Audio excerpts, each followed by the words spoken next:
Well, Gareth Southgate just named his final squad before naming his World Cup squad. The World Cup starts in 8 weeks, and the forthcoming Nations League games against Italy and Germany is the last chance to see potential new players that are going to go to the World Cup, the chance to look at players who are out of form. So I think that the big takeaway from this squad is the players that haven't made it. So we'll talk about Marcus Rashford, Jadon, Sancho. Jordan Pickford is injured, so he's one reason why he's not in the squad, the number one goalkeeper. But for me, I think the situation with Rashford and Sancho is quite key. I think Rashford hasn't been in the squad now. He hasn't kicked a ball for England since missing the penalty against Italy in the Euro 2020 final. He's had about 18 months since then for Man United. His form hasn't been great. He didn't do well last season under Ole Gunnar Solskjaer and Ralf Rangnick.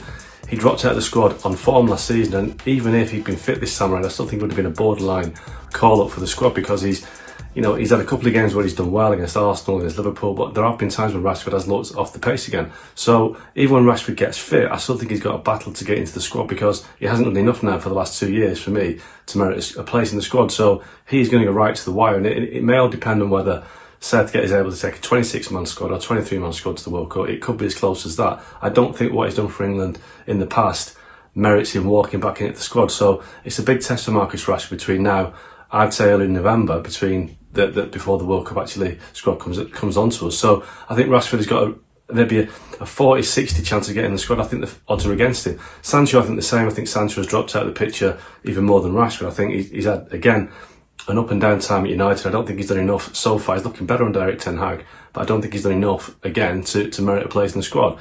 Ivan Toney is the interesting selection, the Brentford striker. Now, obviously there's a situation with Toney where he could have chosen to play for Jamaica, so playing for England in the Nations League would end that hope if he was ever thinking about playing for Jamaica. It's a competitive fixture. So Toney, again, had a great start to the season with Brentford, did well last year, and we're talking about a penalty shooter expert. He's fantastic from the penalty spot. So these things matter in a tournament. England could be going to the World Cup and could end up needing penalties. We've seen it in so many tournaments before. So I think Toney has a great chance, especially with Dominic Calvert-Lewin injured again. So if he's looking for somebody to offer an alternative option to Harry Kane, I think that Ivan Toney is a good selection.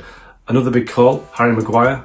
Does he deserve his place in the squad? On form for the club? No, he's been dropped by Man United. He's the captain, but doesn't get a game in the Premier League first team. But Gareth Southgate is a manager that likes to pick players who've done well in the past. So Maguire has served England well under Southgate, but I do think that if he doesn't get back into the team in the next 2 months at United, he'll certainly find it hard to start in the World Cup. But I do think that he'll take him. I think Southgate will take Maguire, because he's one of those players that, again, he trusts, his experience, he's been at major tournaments. I think he will get a pick.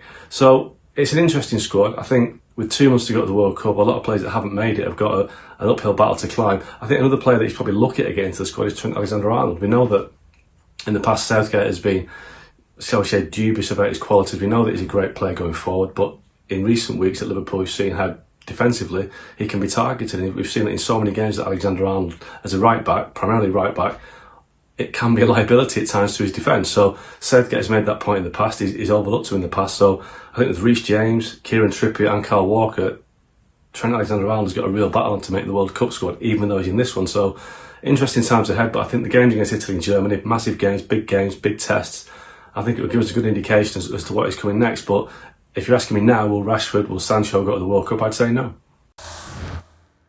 Thanks so much for watching ESPN on YouTube, and for more sports highlights and analysis, be sure to download the ESPN app, and for premium content and live streaming, subscribe to ESPN Plus.